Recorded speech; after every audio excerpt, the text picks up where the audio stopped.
Hi guys. మీరు computer అనే word వినేటప్పుడు మీ మైండ్లో స్ట్రైక్ అయ్యేది ఏంటి? అంటే కంప్యూటర్ అంటే ఓన్లీ ల్యాప్టాప్స్ ఆర్ డెస్క్టాప్స్ మాత్రమే అనుకుంటున్నారా? అదైతే కాదు.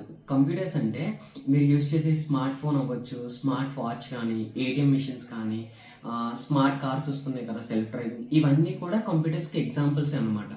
అసలు కంప్యూటర్ అంటే ఏంటి అని అంటే, కంప్యూటర్ అనేది ఏంటంటే ఒక ఎలక్ట్రానిక్ మిషన్ అనమాట. అది ఏం చేస్తుందంటే యూజర్స్ దగ్గర నుంచి డేటాని తీసుకొని సమ్ ప్రాసెస్ అనేది ఇన్సైట్ చేసి యూజర్కి కావాల్సిన రిజల్ట్ని ఆర్ అవుట్పుట్ని ప్రొడ్యూస్ చేస్తుంది అనమాట. దాన్ని మనం కంప్యూటర్ అని అంటాం. అయితే వన్ మోర్ ఇంట్రెస్టింగ్ క్వశ్చన్ ఏంటి అంటే, కంప్యూటర్స్కి ఏ లాంగ్వేజ్ అర్థమవుతుంది? కంప్యూటర్స్ అనేవి హ్యూమన్స్ కాదు కదా, మిషన్స్ కదా. మన హ్యూమన్స్కి అయితే హిందీ ఆర్ తెలుగు అర్థమవుతాయి. కానీ కంప్యూటర్స్కి మీరు ఈ ఇంగ్లీష్ ఆర్ హిందీ అర్థమవుతుంది అనుకుంటున్నారా? మీరు అలా అనుకుంటే తప్పు.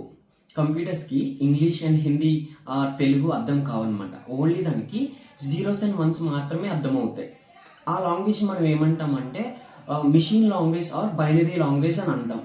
ఎందుకు బైనరీ లాంగ్వేజ్ అని అంటామంటే, బై అంటే ఎన్ని? 2 అనమాట.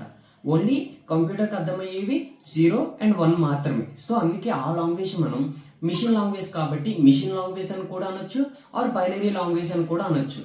అయితే వన్ మోర్ ఇంట్రెస్టింగ్ థింగ్ ఏంటంటే, ఎందుకు కంప్యూటర్స్కి ఓన్లీ 0 అండ్ 1 మాత్రమే అర్థమవుతాయి?